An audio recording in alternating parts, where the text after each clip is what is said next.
Hey everyone! Today, I'll walk you through how to check your remembered passwords in Google Chrome. It's a quick and easy process, so let's get started.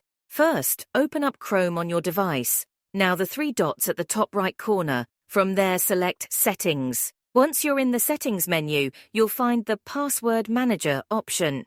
Click on it. As long as you're logged into your Google account, it will display all the passwords saved on your account. Alternatively, you can also access your passwords by visiting myaccount.google.com in your browser. Log into your Google account if prompted, then navigate to Security. From there, you can find your passwords under Password Manager. If you encounter any trouble finding them directly in the Chrome app, this method is a reliable alternative.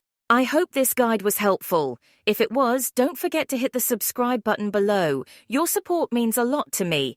Catch you in the next one.